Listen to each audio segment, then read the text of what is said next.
لیکن حضرت ابراہیم علیہ السلام اس پر جوں کا توں عمل کرنے پر تیار ہو گئے اور انہوں نے اپنے بیٹے کو بھی اس پر آمادہ کر لیا. بیٹے سے پوچھا کہ میں نے خواب میں ہی دیکھا ہے کہ میں تمہیں ذبح کرتا ہوں, تمہارا کیا خیال ہے؟ بیٹا بھی فوراً تیار ہو گیا. اس نے کہا افعل ما تؤمر, کہ آپ کو جو کچھ حکم دیا گیا ہے اس کو آپ کر گزریے, انشاءاللہ مجھے صبر کرنے والوں میں سے پائیں گے. تو جب باپ بیٹے دونوں اللہ تعالیٰ کی آزمائش میں پورے اترے تو اللہ تعالیٰ کی طرف سے ندا آئی کہ بیٹے کی قربانی اصلاً مقصود نہیں تھا, بلکہ اللہ تعالیٰ تو یہ دیکھنا چاہتا تھا کہ تم اس کے حکم پر عمل کرنے پر آمادہ ہوتے ہو یا نہیں ہوتے ہو. اسی وقت سے قربانی کو ایک سنت قرار دیا گیا اور خاتم النبیین حضرت محمد صلی اللہ علیہ وسلم جو ملت ابراہیمی کے مجدد تھے, انہوں نے بھی قربانی کی اور آپ نے اپنی امت کو بھی قربانی کرنے کا حکم دیا. تو گویا کہ قربانی ایک تاکیدی حکم ہے جو حضرت ابراہیم علیہ السلام کی یادگار ہے, اور خاتم النبیین حضرت محمد صلی اللہ علیہ وسلم نے بھی اس کا تاکیدی حکم دیا. یہ سوال کیا جاتا ہے کہ قربانی واجب ہے یا سنت ہے یا فرض ہے. تو دیکھیں, واجب کی اصطلاح جو فرض اور سنت کے درمیان, واجب کی اصطلاح صرف امام ابو حنیفہ کے ہاں پہ ہے. گویا کہ سنت جس پر بہت زیادہ تاکید کی گئی ہو اس کو وہ واجب کے لفظ سے تعبیر کرتے ہیں. دوسرے ائمہ کے ہاں واجب کی شق نہیں ہے. دوسرے ائمہ کے ہاں یا تو کوئی عمل فرض ہوتا ہے یا وہ عمل سنت ہوتا ہے, تو دوسرے ائمہ اس کو سنت مؤکدہ قرار دیتے ہیں. تو گویا کہ قربانی فقہ حنفی کے اعتبار سے واجب ہے اور دوسرے ائمہ کے اعتبار سے یہ سنت مؤکدہ ہے. یہ صرف اصطلاحات کا فرق ہے, تعبیرات کا فرق ہے, ورنہ تمام ائمہ قربانی کو ایک تاکیدی حکم قرار دیتے ہیں. اس تعلق سے میں حضرت عبداللہ ابن عمر رضی اللہ عنہ کی ایک روایت بیان کروں گا. ان کے شاگرد نے ان سے پوچھا کہ حضرت آپ بتائیے کہ قربانی کی حیثیت کیا ہے؟ حضرت عبداللہ ابن عمر نے جواب دیا کہ ضحى النبی صلی اللہ علیہ وسلم والمسلمون, اللہ کے نبی نے قربانی کی ہے اور مسلمانوں نے قربانی کی ہے, صحابہ نے قربانی کی ہے, اس لیے میں بھی قربانی میں کرتا ہوں. شاگرد کو اطمینان نہیں ہوا, اس نے پوچھا کہ حضرت میں یہ پوچھ رہا ہوں کہ قربانی کی دین میں حیثیت کیا ہے؟ حضرت عبداللہ ابن عمر نے پھر وہی جواب دیا, اللہ کے نبی نے قربانی کی ہے, صحابہ نے قربانی کی ہے, اس لیے میں بھی قربانی کرتا ہوں.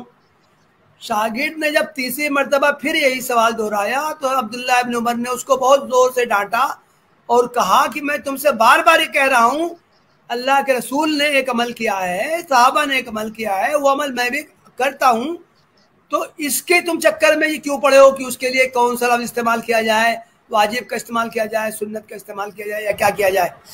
تو گویا کہ قربانی ایک عمل ہے, تاکیدی عمل ہے, اللہ کے رسول صلی اللہ علیہ وسلم نے اس پر عمل کیا ہے, صحابہ کو تاکید کی ہے, حضرت ابراہیم علیہ السلام کی یادگار میں ہے. تو ہر صاحب حیثیت مسلمان کو قربانی کرنے کی کوشش کرنی چاہیے. فقہ حنفی میں ایک بحث یہ آئی ہے کہ ہر صاحب نصاب کو قربانی کرنی چاہیے, جس پر زکوٰۃ فرض ہے اس کے اوپر قربانی بھی واجب ہے. تو اصلاً صحیح بات یہ ہے کہ زکوٰۃ کا واجب ہو یا نہ ہو, جو بھی مسلمان اپنے آپ کو قربانی کرنے کی پوزیشن میں سمجھتا ہے اس کو ضرور قربانی کرنی چاہیے. ٹھیک ٹھیک ٹھیک, یعنی آپ کے کہنے کا یہ مطلب ہے کہ جو یہ سمجھے کہ میں اس پوزیشن میں ہوں, قربانی کرنے کی پوزیشن میں ہوں, تو میں قربانی کر سکتا ہوں, یا شریعت کا کوئی حکم ہے کیا شریعت کا کوئی مخصوص حکم ہے کہ نہیں قربانی کرنی چاہیے فلاں کو, جو صاحب نصاب ہو, جس کے پاس اتنا چاندی ہو, اتنا سونا ہو, کیا ایسا کچھ ہے؟ میں نے عرض کیا ہے احادیث میں نصاب کا تذکرہ نہیں آیا ہے. اچھا, احادیث میں تو اللہ کے رسول صلی اللہ علیہ وسلم نے آپ نے خود قربانی کی ہے اور آپ نے احادیث میں قربانی کی تاکید کی گئی ہے. تو احادیث میں یہ نصاب کا تذکرہ نہیں آیا ہے, لیکن صاحب حیثیت کون ہے اس کے لیے جو فقہاء نے اس کی ایک حد متعین کرنی چاہیے. تو امام ابو حنیفہ کے بارے میں آتا ہے کہ انہوں نے یہ حد متعین کی کہ گویا کہ جس شخص پر زکوٰۃ فرض ہے